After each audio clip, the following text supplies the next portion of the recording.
News everywhere. Welcome to City News. I'm Brittany Enriquez, live from Park Extension, where many people are gathering in solidarity with the victims of the London, Ontario attack. Authorities say that the family was attacked because of their Muslim faith. Many people are gathered here today, and I am joined by the president of the Canadian Muslim Forum, Samer Mahjoub. Thank you so much for being here today. Tell me, why is it so important to be gathered here today? You know, this is the minimum that we do as citizens, to come together to show and reflect our emotions, our sorrow, our sadness, and support and solidarity for the family and the loved ones of those who have been killed by this murder, this terrorist act that occurred in London, Ontario. And I believe being a citizen, being in Montreal for many, many years, and we have witnessed ourselves the same unfortunate terror act in Quebec City. And in the same location, we came at the first time after 2017 to commemorate those that we lost in Quebec City. Unfortunately, we're back to the same location, but to commemorate the loss of a family that has been eliminated totally as a result of hate and Islamophobia. Well, of course, unfortunately, 4 family members were lost in this attack on Sunday night while they were just walking around in their neighborhood. Is this also a call against Islamophobia? Do you feel like more actions need to be taken in this country? There is no doubt, and it has proven itself. And we have warned about this for many, many years, even before 2017, that unleashing hate, unleashing Islamophobia, at one point it will lead to blood being spilled on the streets. Now we are talking about a whole family is being eliminated.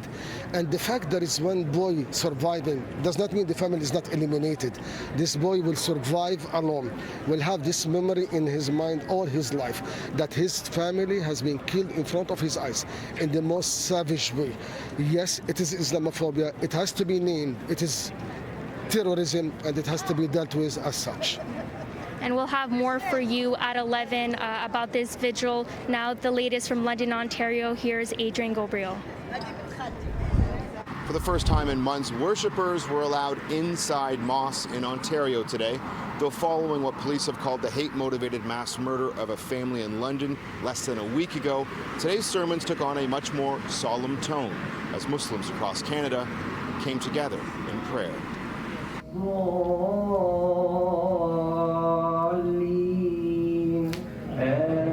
The sacred day of worship took on even more meaning today in Toronto, Vancouver, and across the country.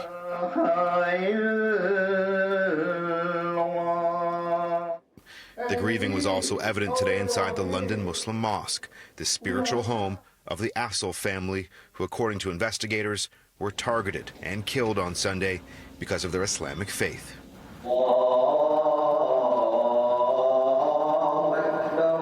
You can feel this cloud of grief hanging over the community. You can see people crying today in the congregation, and many more will come and cry, because this is how we heal. Come together, see each other, cry together. Ontario's Lieutenant Governor made the pilgrimage to London today for afternoon prayers, tying a ribbon on the playground fence at the mosque, a symbol of unity as this community bands together against racism. I don't know why it is that we are afraid of people who are different, why that drives us apart instead of driving us together. And so I think we have to have some of those respectful conversations, but mostly we need to move beyond talking to take real action. Back in Toronto, they also marched along Danforth Avenue, a show of solidarity against hate.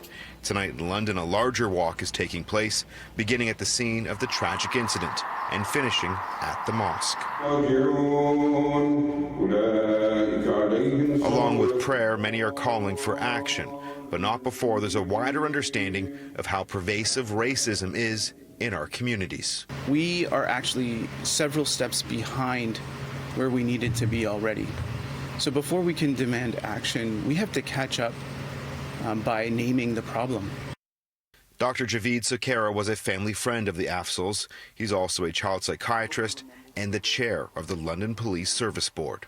Even today, there's discourse out there that says that they are more offended at the suggestion that there can be racism in our midst than racism itself. Tomorrow will be another difficult day for Muslims across Canada, as the 4 victims, 3 generations of the same family, are buried.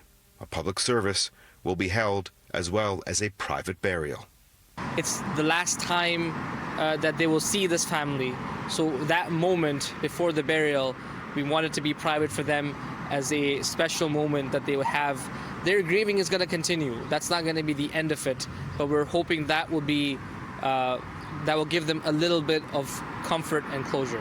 As for the public service, it will be taking place tomorrow at 1:30 at the Islamic Centre of Southwestern Ontario. In London, I'm Adrian Gobriel for City News.